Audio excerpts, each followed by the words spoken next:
Here to discuss stories making headlines is Journal Record editor Ted Struley. Hi, Ted. Hey, how are you, Liz? Fine. The city of Tulsa is facing some major budget cuts. What's the story? Well, you know, their revenue is down and their expenses are up. Revenue is going to be down about $5.5 million. Expenses are up about $2.5 million. So they're facing an $8 million shortfall this year and have about a $260.5 million budget. So Mayor Dewey Bartlett's proposal is to cut funding across the board except for public safety. Public safety is actually going to get a little raise under his proposal, but that makes up 61% of the budget. Chesapeake Energy has posted some strong quarterly numbers. Yeah, they really have. Their adjusted net for the quarter was $405 million profit. The same quarter last year, they did about $183 million, so they're well up over a year ago. Also significantly, they beat Wall Street estimates by 11 cents per share, so market was pretty happy to see that. And Devon Energy has also had a good first quarter.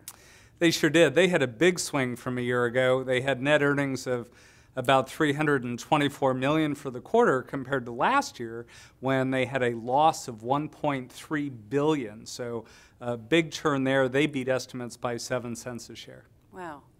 The Waterstone apartments in Tulsa are being sold. What's behind that sale? Yeah, this has been a very contentious deal.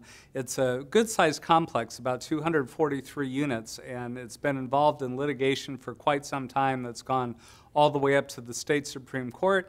It's finally been ordered that the sheriff will hold the sale to liquidate the property, and the parties involved will divvy up the cash from the sale. A Texas investor is buying apartments in Seminole. Tell us about that. Yeah, this is an investor, a guy named Tom Tibbetts.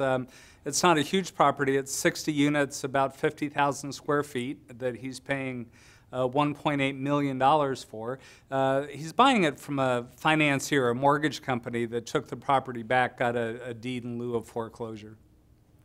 The Tulsa Airport Improvement Trust is on track for savings. What's the latest there? Right, well, you know, they've been separated out from the city. They're a separate entity now, and they expect to save about $507,000 compared to last year on a $35.5 million annual budget. Some good news, at least, out of Tulsa. That's right. What are you working on for next week, Ted? You know, Monday we've got a story about millennials. We've heard a lot about them, but we're going to take a particular look at how that age group is juggling multiple jobs to stay afloat.